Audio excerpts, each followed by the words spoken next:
Donc c'est France PvP et aujourd'hui on va faire une porte piston à slime 3x3 de ma conception et je pense que c'est la plus compacte au monde. Donc tous ceux qui veulent pas des portes 3x3 normales en slime, et ben ils s'en foutent. Donc là on va voir, quand je vous dis compacte, c'est qu'elle est bien compacte, hein, donc c'est du 2x6x6 et donc on va voir la composition. Donc ça coûte quasi pas de ressources à part l'obsidienne. Vous pouvez mettre des fours à la place. Donc vous avez besoin de 5 pots de redstone, 6 torches de redstone, 2 répéteurs, un levier, de l'obsidienne, 8 ou 9 flame blocks pour mettre un bloc au centre et 3 sticky pistons. Passons à la phase construction. Donc vous allez faire une surface de 2x6x6 comme dans la vidéo. Et les 3 blocs du haut, vous allez creuser un de profond, le bloc suivant 2 de profond. Donc là je creuse les 3 du haut. Vous faites bien comme moi, hein, pour que pas que ça vous gêne dans votre construction. Ensuite vous creusez le bloc suivant 2 blocs plus profonds. Et le dernier un bloc. Voilà, c'est juste pour pas que ce soit gênant pour après. Maintenant on va poser l'input. Donc l'input c'est l'endroit où notre système va marcher. Donc 2 blocs plus haut dans le coin, en bas à droite vous allez poser votre levier et vous allez faire le cadre. Donc maintenant que vous avez fait votre cadre, donc ça doit ressembler à peu près à ça, on va tout simplement poser les slimes en position ouverte et on va poser les 3 sticky pistons.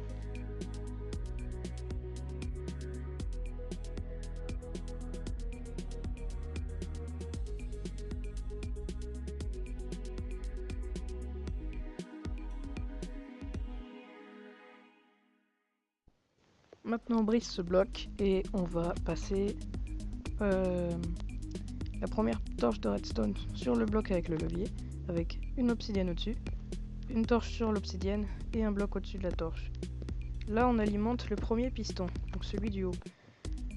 Maintenant on va alimenter le deuxième, donc on pose une redstone en dessous de la torche, un répéteur à 2 ticks, un bloc devant le répéteur avec une poudre de redstone. À côté de la poudre, vous allez poser un bloc, donc comme j'ai fait à l'écran, avec une torche de redstone et une obsidienne au-dessus. Là, on a alimenté le deuxième piston du haut, donc le piston du milieu, et maintenant il faut alimenter le piston du bas. Donc vous allez poser une redstone avec un répéteur à 2 ticks, vous allez relier ça jusqu'au trou, et devant le trou, vous allez mettre une torche de redstone, par-dessus vous mettez un bloc avec une torche de redstone dessus, par-dessus un bloc et une torche de redstone qui vise le piston du bas. Maintenant, votre porte est fonctionnelle. Donc quand on ouvre, ça fonctionne, et quand on désactive, ça fonctionne aussi. Donc c'est le délai le plus court que j'ai pu faire. Maintenant je vais faire le cadre pour camoufler tout ça, et voilà. Après on passe à la version plaque de pression. Je tiens à préciser que la slime du milieu, on peut mettre le bloc qu'on veut, tant qu'il s'accroche au slime, c'est bon.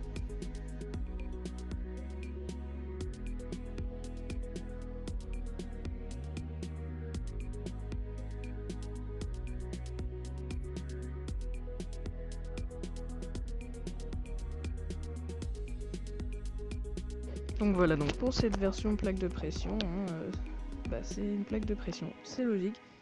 Best phrase 2018. Donc quand vous appuyez dessus ça s'ouvre et quand vous appuyez ça se ferme. Tout ce que vous avez à faire, c'est relier un même fil de redstone à 2 plaques de pression. Ensuite vous l'inversez avec une torche et vous reliez ça à l'input. Donc je vais vous mettre la définition à l'écran pour les paumer. Donc on a inversé une poudre de redstone avec une torche, enfin Donc quand on appuie dessus, ça active la torche. Et quand on s'enlève, ça désactive la torche. Donc merci d'avoir regardé cette vidéo. N'hésitez pas à liker et à vous abonner.